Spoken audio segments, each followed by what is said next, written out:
नितिन गडकरी की जगह बीजेपी के नए अध्यक्ष राजनाथ सिंह बने हैं। वो हमारे साथ हैं बातचीत करने के लिए।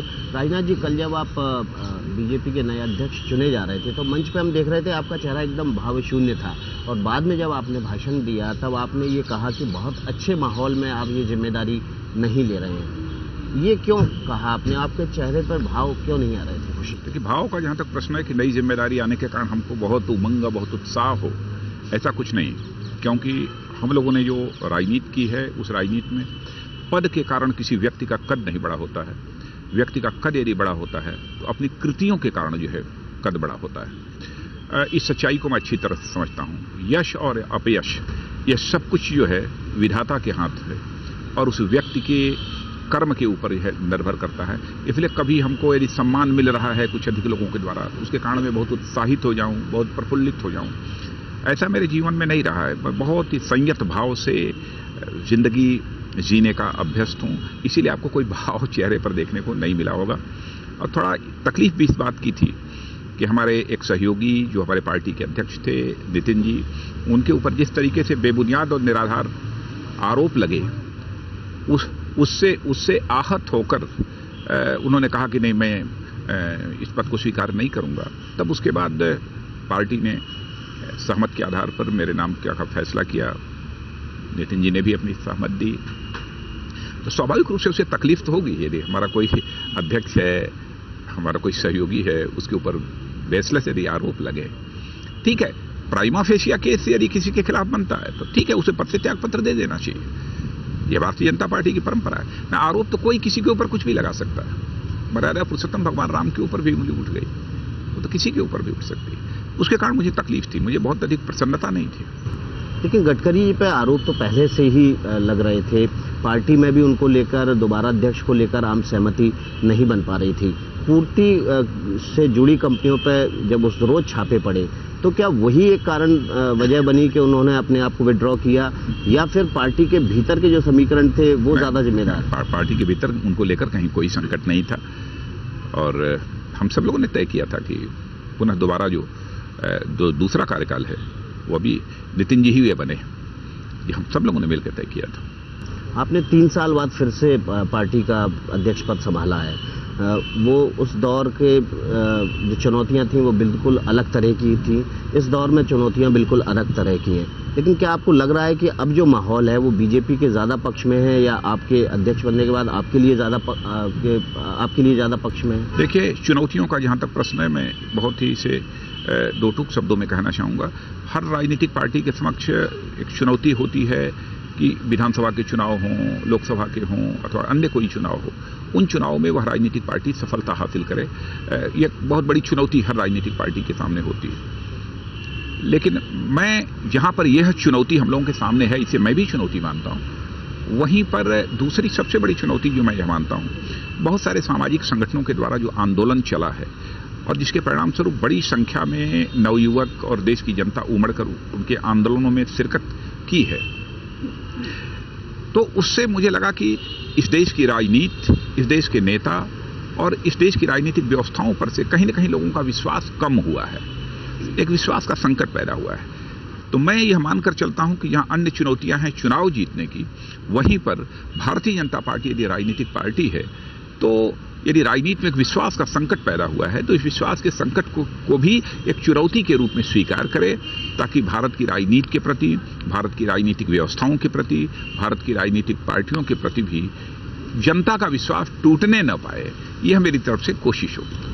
लेकिन जब भी सामाजिक आंदोलन खड़े होते हैं, राजनीतिक आंदोलन खड़े होते हैं, तो उसका नेतृत्व हमेशा विपक्ष करता है। सरकार के खिलाफ वो आंदोलन होते हैं। आपको नहीं लगता कि जो अन्ना हजारे का उदय हुआ, बाबा रामदेव अचानक से बड़े सामाजिक नेता बने, उसके पीछे कहीं ना कहीं विपक्ष की जो भूमिका थी, उसका जो नेतृत्व होना चाहिए था, उसका अभाव था? नहीं, विपक्ष तो अपनी भूमिका जो निभानी चाहिए, विपक्षी दल होने के नाते वो तो हम लोगों ने निभाई।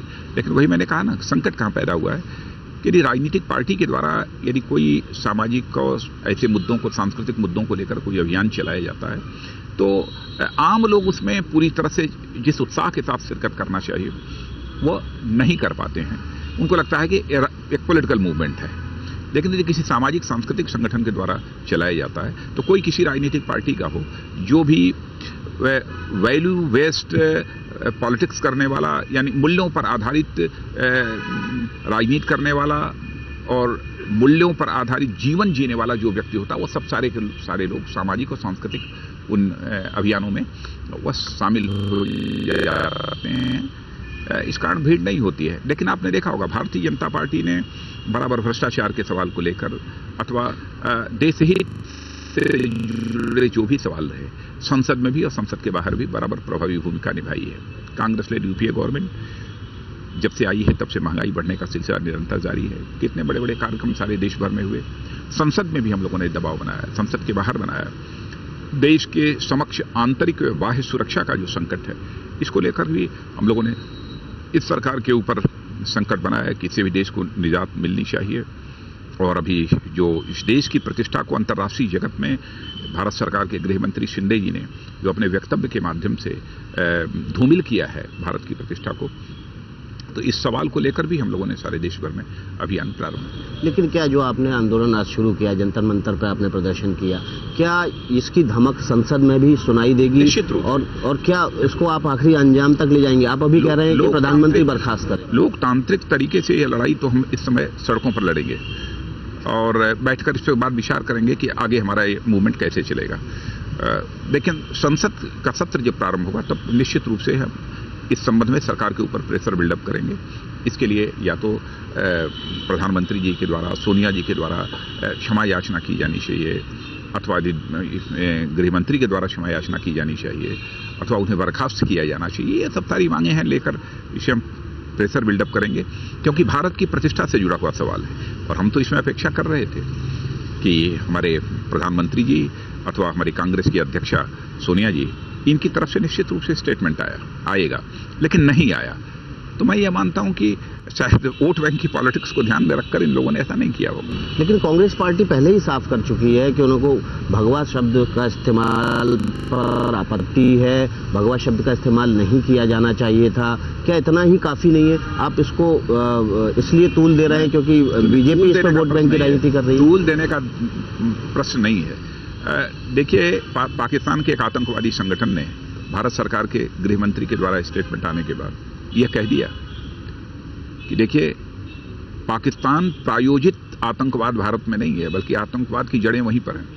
यानी भारत एक आतंकी स्टेट बन चुका है, टेररिस्ट स्टेट बन चुका है। क्या यह बोलने का अवसर भारत सरकार के गृह मंत्री ने इन आतंकवादी संगठनों को नहीं दे दिया है? इससे बड़ी गंभीर बात क्या हो सकती है? और इसके पर जो देश का प्रधानमंत्री एकदम बिल्कुल चुप्पी साधे बैठे हैं। हमारी कांग्रेस की जिसकी सरकार है उसकी अध्यक्षा चुप्पी साधे बैठी है। किन सवालों पर ये लोग बोलेंगे? इसलिए हम लोगों ने मांग की। तो आप हाफिज सईद की बात की आपने, अगर बीजेपी की सरकार आती है, एनडीए की सरकार आती है, तो क्या आप उसी तरह का रुख अख्तियार करेंगे जिस तरह से अमेरिका ने किया और पाकिस्तान से बिन लादेन को निकाला, उसी तरह हाफिज सईद को भी निकाल के लाएंगे, उसी तरह का रुख अख्तियार करेंगे? हम तो, हमारी सरकार बनेगी तो हम लोग प्रेशर बिल्डअप करेंगे ताकि मोस्ट वांटेड की सूची में वो भी शामिल है। तो पाकिस्तान को से भारत के हवाले करना चाहिए। क्या होगा, कैसे होगा, यह सब तो सारी बात की बात है। 2009 के लोकसभा चुनाव आपके नेतृत्व में हुए थे, अब फिर 2014 के लोकसभा चुनाव आपके नेतृत्व में होने जा रहे हैं। लेकिन क्या केवल पार्टी अध्यक्ष का नेतृत्व ही रहेगा या बीजेपी प्रधानमंत्री पद के उम्मीदवार की घोषणा करेगी? सेंट्रल पार्लियामेंट्री बोर्ड की जो बैठक होगी, उस सेंट्रल पार्लियामेंट्री बोर्ड की बैठक में ही हम लोग इस संबंध में फैसला करेंगे और उसकी जानकारी आप सबको भी दी जाएगी। लेकिन क्या बीजेपी का जो अध्यक्ष होगा वही प्रधानमंत्री पद के लिए उम्मीदवार भी हो सकता है? हमारे यहाँ कभी पद के लिए, चाहे मुख्यमंत्री का पद हो तो प्रधानमंत्री पद, न कोई दावा पेश करता है और न कोई दौड़ होती है। हमारे यहाँ या तो सेंट्रल पार्लियामेंट्री बोर्ड फैसला करती है अथवा हमारे विधायक और सांसद ही नेता का चुनाव करते हैं।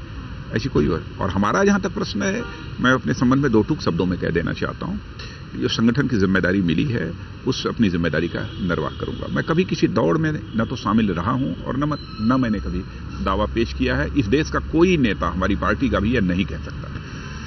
नरेंद्र मोदी तीसरी बार गुजरात के मुख्यमंत्री बने हैं। उसके बाद जो उनका पहला भाषण था, विजयी भाषण था, वहां पर भी हमने देखा कार्यकर्ताओं ने नरेंद्र मोदी दिल्ली आओ के नारे लगाए और दिल्ली में भी लगाए। क्यों नहीं? प्रधानमंत्री पद के लिए कार्यकर्ताओं की तरफ से उनकी उम्मीदवारी की घोषणा करने का बड़ा दबाव है पार्टी पर, सांसदों की ओर से भी है। दबाव वगैरह नहीं, लेकिन इसमें कहीं दो राय नहीं है कि जहां तक नरेंद्र भाई का प्रश्न है, वह इस देश के एक लोकप्रिय नेता हैं, बहुत लोकप्रिय नेता हैं, और साथ ही उन्होंने मुख्यमंत्री के रूप में भी गुजरात में जो काम किया है, डेवलपमेंट के संदर्भों में उन्होंने गुजरात को इस देश के एक मॉडल स्टेट के रूप में लाकर खड़ा किया है। तो स्वाभाविक रूप से उसकी प्रशंसा होगी, स्वाभाविक रूप से लोकप्रियता बढ़ेगी।